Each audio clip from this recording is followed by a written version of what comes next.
Hello again everyone, Dr. Dan Bockmann here. Today we're going to address this issue that I hear a lot and see a lot of, and it is, Doc, I stretch every day and I'm still not flexible.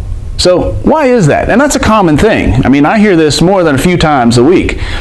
Doc, I'm in yoga. I take yoga three classes a week, and I spend like 20-30 minutes stretching, and I feel a little looser, but the next day I do the same stretch and I feel just as stiff as before.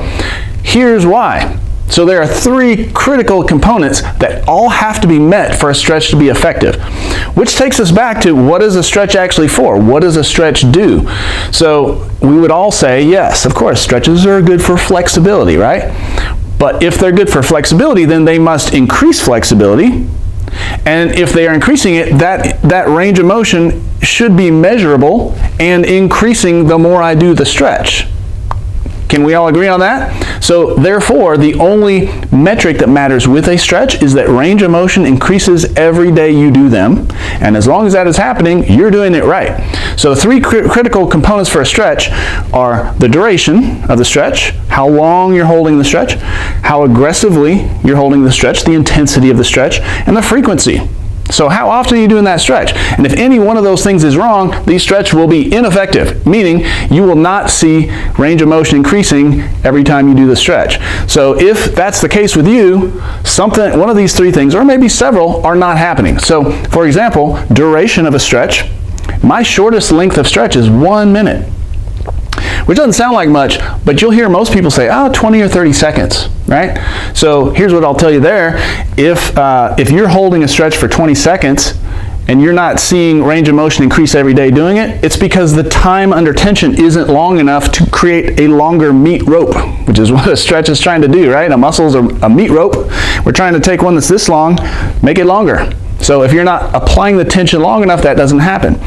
Also, the aggressiveness of the stretch. So what kind of instructions do you hear out there about how aggressively you should hold a stretch? I mean, they're kind of vague. The ones I've heard, I tell my patients that your stretch needs to be barely tolerable. Barely tolerable means you can last the full clock that I give you for that stretch, but you're kind of miserable the whole time.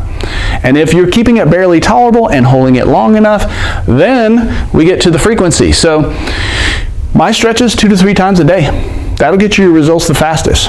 So my hamstring stretch is a 4-minute stretch. It is a long stretch.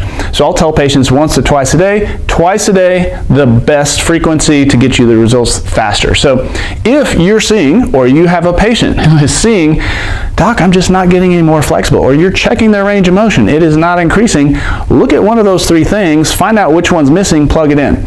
So for example, if I was to do the right intensity, a barely tolerable stretch, for the right duration, a full minute or 2 or 3 or 4, but I'm only doing that stretch once a month, nothing's going to happen, right?